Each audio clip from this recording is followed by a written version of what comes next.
초청되신 분들 다시 한번 환영하고요. 또 여러분이 기도하셨는데 아직 못 오신 분들도 계십니다.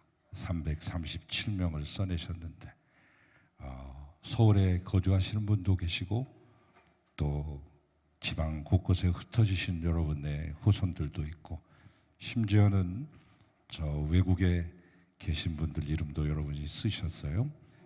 여러분이 기도하신 것은 절대 땅에 떨어지지 않습니다. 반드시 열매 맺는 것을 믿으시고 꾸준히 기도하시기를 주의 이름으로 축원합니다. 이따가 우리 줄이랑 나올 때는 제가 정식으로 소개에 경황이 없을지 몰라서 미리 여러분에게 소개를 하고 인사를 드리고 제 순서가 마치면 바로 우리 줄이랑 팀이 나오겠습니다. 우리 줄이랑 팀이 소속된 교회는 세계적인 교회죠. 아마 단일 교회로서는 제일 선교를 많이 하고 있는 이른바 깡통교회로도 알려져 있는 전주 안디옥 교회 소속의 귀한 분들입니다. 이분들은 기회를 기술을 뽐내려고 하시는 분들이 아니고 영성으로 다져져서 진심으로 하나님을 섬기고 전국 방방곡곡에 복음을 전하는 선교사가 되어서 다니시는 분들입니다. 아침 새벽 일찍이 또 출발하셔서 여기 오셨는데 우리 한번 일어나실까요? 단장님과 모든 단원들 뒤로 돌으시면 우리 진심으로 환영의 박수하겠습니다. 감사합니다. 네, 앉으시죠. 네. 오늘 새로 오신 분들도 귀하시지만 이분들을 사랑하는 마음으로 또 축하하면서 하나님께 영광 돌리기 위해서 먼 길을 오신 우리 줄이랑 팀도 참 귀한 게스트입니다. 환영합니다.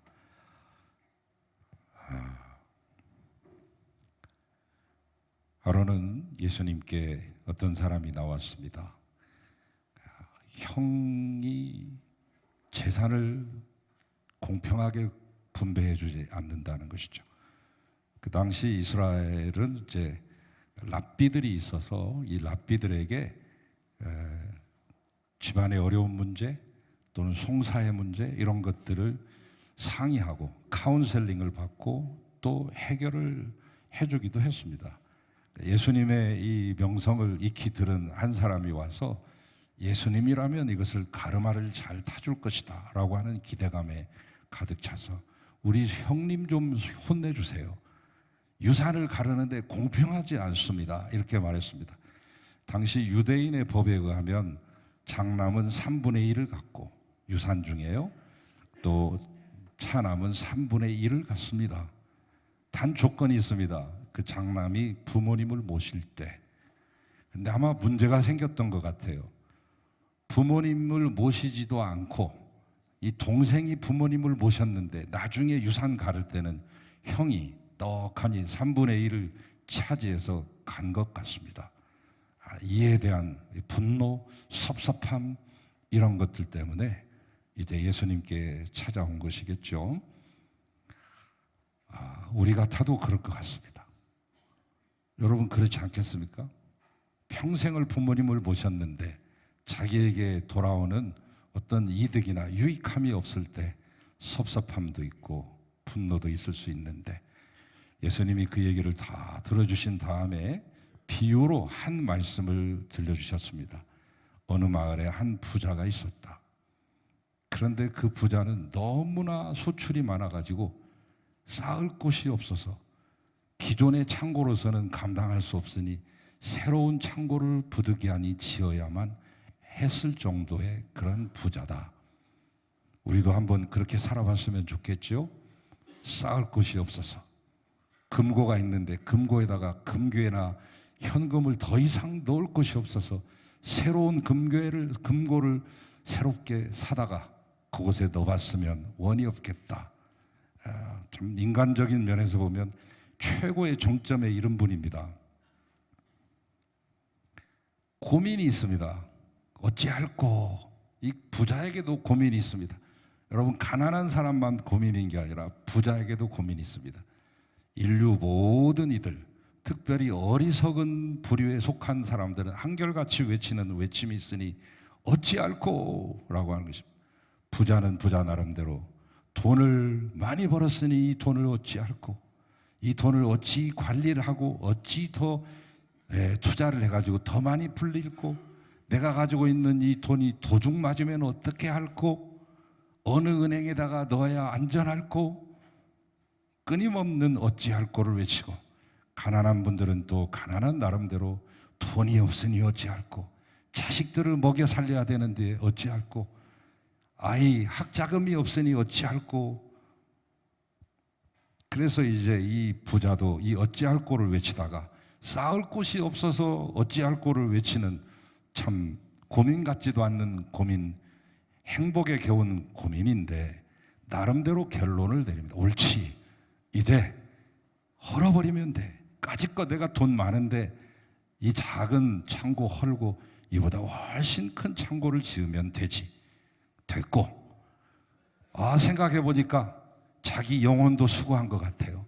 영혼에게 스스로 위로하면서 말하는 거죠. 영혼아, 너 수고 많았다. 이제부터는 편안히 쉬거라. 먹고 마시고 즐기면 돼. 이렇게 나름대로 대답을 했습니다. 자기가 묻고 자기가 대답하는 자문자답식의 이 이야기를 하는 것을 보고 예수님은 이 자가 바로 어리석은 자다 이렇게 말했습니다. 나름대로 평가하고 인간적으로 이 자본주의 시대 속에서 이 사람을 평가하면 대단한 능력가 아닙니까? 자산도 잘 관리했고 이 농업 기술도 나름대로 있기 때문에 소출을 더욱더 많이 확대시키고 확장시켰는데, 그런데 중요한 평가는 세상의 평가가 아니라 하나님이 보시는 평가였습니다. 60점 준 것이 아니라 빵점 처리했습니다. 그러면서 이렇게 말했습니다. 오늘 밤 내 영혼을 내가 도로 찾으리니 그 재물이 네 것이 되겠느냐? 이 질문을 오늘 우리에게 주님이 하신다고 하면 저와 여러분의 대답은 무엇입니까? 오늘 밤과 여러 해와 오늘 밤의 함수 관계를 잘 생각해 보세요. 인간의 계획이 아무리 여러 해 동안 되어진 것이고 영구한 것이라 할지라도 오늘 밤 아닌 순식간에 물거품이 될 수도 있습니다. 여러 해와 오늘 밤이 우리가 주목해야 될 단어입니다. 여기서 어리석다고 하는 말은 쉽게 말하면, 솔직히 표현하면 바보라는 말입니다. 바보. 왜 주님은 세상에 봤을 때의 능력가요 재력가인 이 부자를 향하여 바보라고 서슴지 않고 말씀하셨을까? 그 첫 번째 이유는 형제의 소중함, 형제 간의 우애의 귀중함을 몰랐기 때문이죠. 말세가 되면 여러 가지 부모와 자식 간의 관계도 깨어지고 형제 간의 우애도 깨어지게 된다는 그 예언도 있는 말씀처럼 재산 때문에 금쪽 같은 형제의 우애를 깨버리고 맙니다. 또한 두 번째는 그 탐심 때문에 행복이 무엇인지를 잘 몰랐습니다.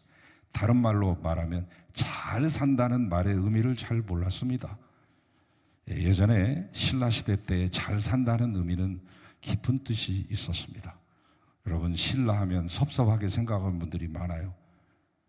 고구려가 통일했어야 저 만주벌판과 모든 중국의 그 귀중한 땅덩어리가 우리 것이 될 텐데 아쉬워하는 분들이 있고, 나당 연합군을 결성해가지고 외세의 힘을 입어가지고 우리의 같은 민족을 쳤다고 하는 것 때문에 섭섭하시는 분들도 있지만, 그러나 그 당시의 국가라고 하는 것은 지금 우리가 생각하는 대한민국, 한민족 이런 개념이 아니고 모두 부족국가고 따로따로 성읍별로 수십 개, 수백 개가 국가였던 것을 그들이 겨우 통일해가지고 고구려, 신라, 백제라고 말하던 시대이기 때문에 지금의 애국심이나 지금의 국가관 같은 것을 그들에게 강요할 수는 없습니다. 김춘추는 김춘추 나름대로 자기 나름대로 고심해서 정치와 외교수를 발휘해가지고 그나마 통일신라 이뤘던 것인데, 중요한 것은 이 신라가 우리의 한류의 원조라는 것이죠. 당시 신라는 깨끗한 나라였습니다. 동남아나 동북아나 저 서역, 저 중동 지방, 심지어는 유럽에까지 소문이 나서 죽기 전에 한번 가봐야 될 곳, 그 중에 한 곳이 신라의 서라벌, 지금 경주였습니다. 왜냐하면 그곳은 깨끗하게 이를 데가 없고 사람들은 신성과 같으며 신사적이고 그처럼 숙녀 같을 수가 없으며, 그리고 그곳은 천문학이 발달한 곳이고 최첨단의 천문학, 요즘으로 말하면 IT, 괜히 생긴 거 아닙니다. 신라시대 때 이미 최첨단을 달렸습니다.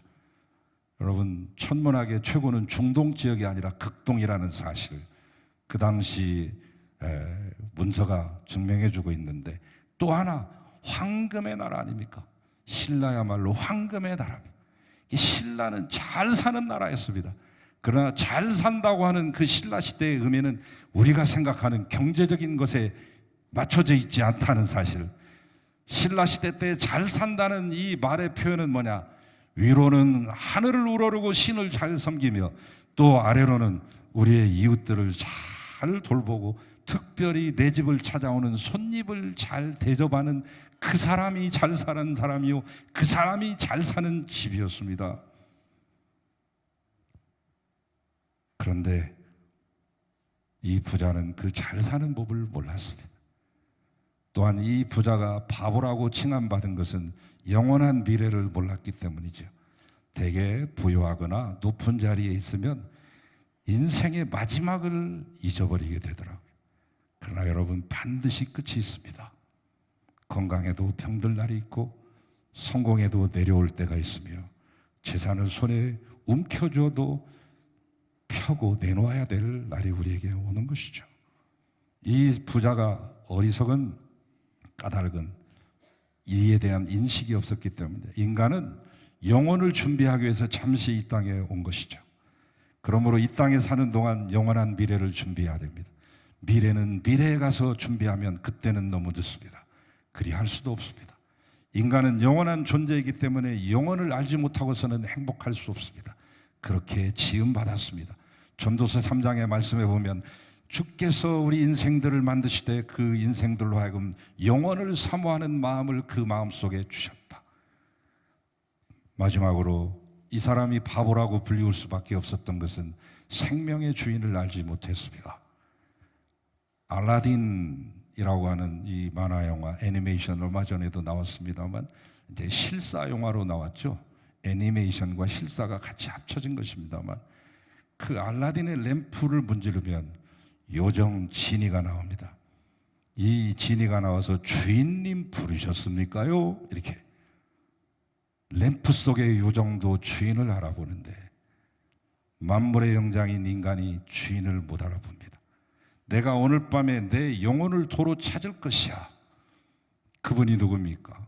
내게 생명을 주신 분, 역사를 운행하시는 분은, 인간의 생사화복을 주장하시는 분, 역사의 흥망성쇠를 한 손에 움켜주신 그분, 하나님께서 말씀하십니다.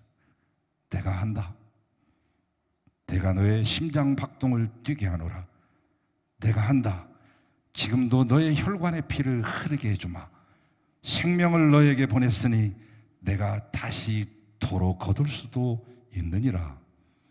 인생은 하나님으로부터 홀로 와서 하나님 앞에 홀로 서게끔 되어 있습니다. 남편 손 붙잡고 함께 갈 수 없는 것이고, 부인의 치맛자락 붙잡고 갈 수도 없는 것입니다. 자식을 이 땅에 남겨두고 이대로는 갈 수 없어요. 몸부림쳐보지만 소용없습니다. 출세, 성공 한순간입니다. 생명 주신 하나님께서 부르시면 그날부로 그분 앞에 설 수밖에 없는 존재, 그것이 바로 우리의 인생입니다. 내 인생의 주인 되신 하나님 앞에 서는 그날이 있습니다. 이제 결론은 분명해졌습니다. 가장 큰 바보는 종말 준비 못하면 바보. 이제 우리가 할 일은 하나밖에 없습니다. 그분을 잘 믿는 일입니다. 우리의 온갖 죄악을 짊어지시고 십자가에서 죽으신 그분을 여러분의 구주로 받아들이십시오. 그분의 죽음이 곧 나의 죽음이며 그분의 부활이 곧 나의 부활이고, 예수님의 그 영광의 위치가 나의 영광의 위치인 것을 이 순간이라도 믿으시면, 입술로 고백하시면, 마음으로 시인하시면, 그분을 영접하시면 하나님 나라가 여러분의 것입니다. 예수님은 바로 이를 위해서 오셨습니다. 그리고 그분께서 이 순간 여러분을 이 자리로 초청하신 것입니다. 우연이 아니요, 그분의 계획 가운데서 초청하신 것입니다.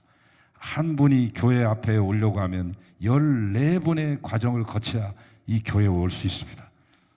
3개월 동안 여러분의 이름을 부르며 수백 명의 교인들이 하루도 쉬지 않고 교역자들과 함께 기도했기 때문에 바로 여러분이 이 자리에 있습니다. 우리의 기도뿐만 아니라 수많은 스쳐가는 사람들의 그러한 권면과 권고를 통하여서 바로 이 자리에 있습니다. 주 예수를 믿으십시오. 그래야만 여러분과 여러분의 가정이 구원받을 것입니다. 보라, 지금은 은혜를 받을 만한 때요, 보라, 지금은 구원의 날이로다. 기도하시겠습니다. 사랑의 예수님, 저희는 죄인입니다. 이 시간 예수님을 나의 구원자요 주인으로 모시기를 원합니다. 주 예수님, 지금 내 마음에 들어와 주십시오. 나의 모든 죄를 십자가 위에서 다 해결해 주신 하나님, 나를 용서하시고 내게도 영원한 생명을 주옵소서. 지금부터 영원토록 나와 함께 하시옵소서. 우리의 주인 예수 그리스도의 이름으로 기도하나이다.